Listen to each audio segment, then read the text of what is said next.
सुप्रभात, नमस्कार, स्वागत है आप सभी का। आप देख रहे हैं राज्यसभा टीवी। मैं हूं प्रीति सिंह। आइए इस वक्त की सुर्खियों पर एक नजर डालते हैं।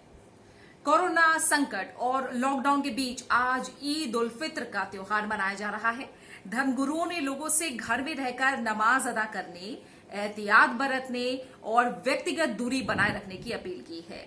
इस मौके पर राष्ट्रपति रामनाथ कोविंद, उपराष्ट्रपति एम वेंकैया नायडू और प्रधानमंत्री नरेंद्र मोदी ने ईद उल फित्र पर देशवासियों को बधाई दी है। ईद को भाईचारे का त्योहार बताते हुए राष्ट्रपति रामनाथ कोविंद ने इस अवसर पर देशवासियों से एक दूसरे का ख्याल रखने की अपील की है। उपराष्ट्रपति ने ईद को परिवारों और समुदायों को साथ लाने का अवसर बताया और सभी लोगों से कोविड-19 से बचाव के सुरक्षा मापदंडों का पालन करने और सामाजिक दूरी बनाए रखने की अपील की। उपराष्ट्रपति ने अपने संदेश में कहा कि पर्व हमारे समाज में दान, दया, करुणा और त्याग जैसी इंसानी कदरों का उत्सव है। उपराष्ट्रपति ने कहा कि आशा करता हूं कि ईद उल फित्र हमारे जीवन में रहमत, बरकत, स्वास्थ्य और खुशहाली लाए।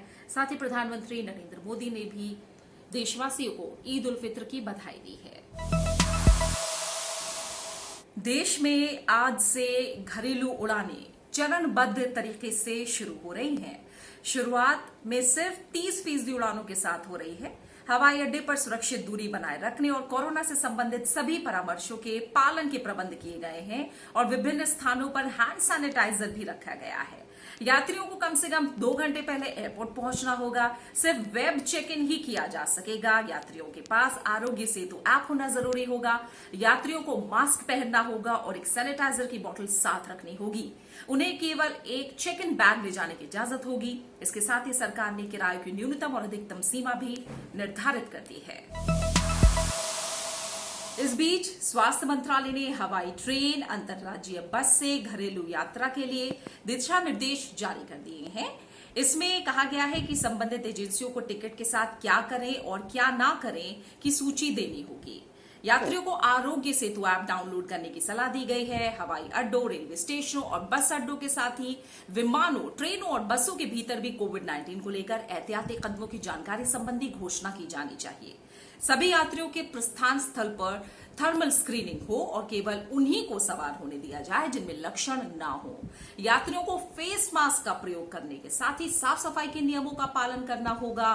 रेलवे स्टेशन, बस और हवाई अड्डों पर सामाजिक दूरी सुनिश्चित की जाएगी। निकास बिंदुओं पर थर्मल स्क्रीनिंग की व्यवस्था हो और बिना लक्षण वाले मरीजों को इस सलाह पर जाने दिया जाए कि वो 14 दिन तक खुद के स्वास्थ्य की निगरानी करेंगे। अगर यात्रियों में किसी तरह के लक्षण दिखते हैं तो उन्हें राज्य या राष्ट्रीय कॉल सेंटर 1075 यानी 1075 या जिला सर्विलांस अधिकारी को सूचित करना होगा।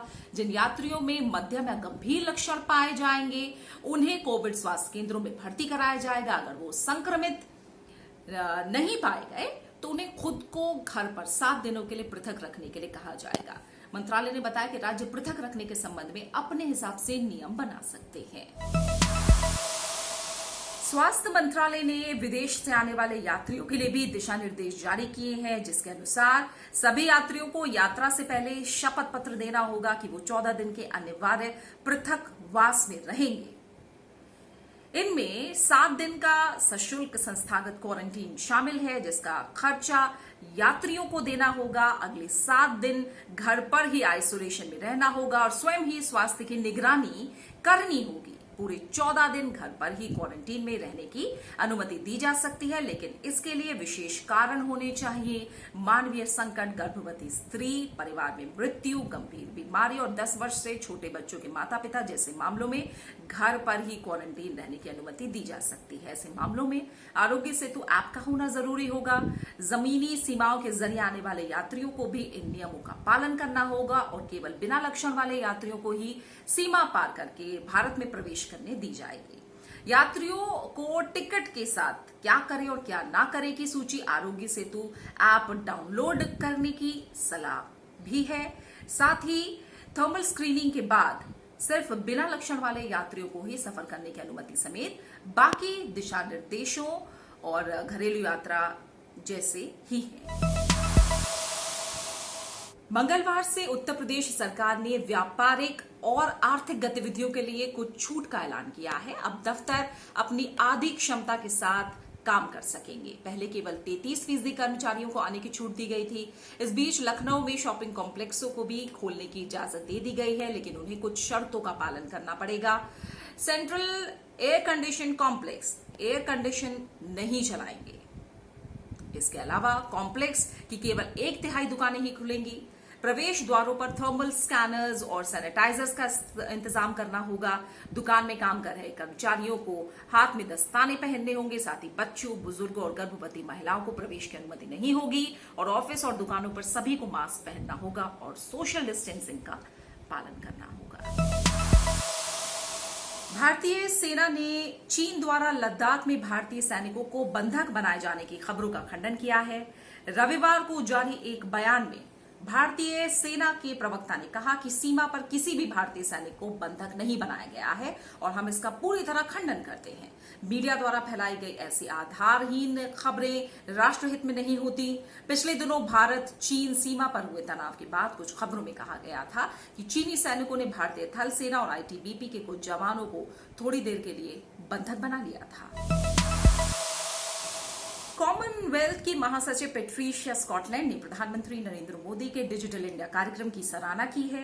उन्होंने कहा कि भारत ने जिस प्रकार से डिजिटल इंडिया के द्वारा जनता की आकांक्षाओं को तकनीक के नए प्रयोगों के द्वारा अवसर पैदा किया है और डिजिटल सेवाओं को कम दाम में लोगों तक पहुंचाया है, वो गरीब और विकासशील देशों के लिए उम्मीद की एक नई किरण लेकर आया है। एक निजी चैनल को दिए इंटरव्यू में उन्होंने कहा कि गरीब, छोटे और विकासशील देश विकसित देशों की सफलता को आशा भरी नजरों से देखते तो हैं, लेकिन इसका अनुसरण करने से डरते हैं क्योंकि इनकी कीमत बहुत अधिक होती है। लेकिन जब वो भारत की ओर देखते हैं तो पाते हैं कि भारत ने इन सफलताओं को कम कीमत यानी टेक्नोलॉजी के साथ हासिल किया है, कम कीमत वाली टेक्नोलॉजी के साथ हासिल किया है और ये उनमें आशा का नया संचार करती है। इसी के साथ सुर्खियों में फिलहाल इतना ही। नमस्कार।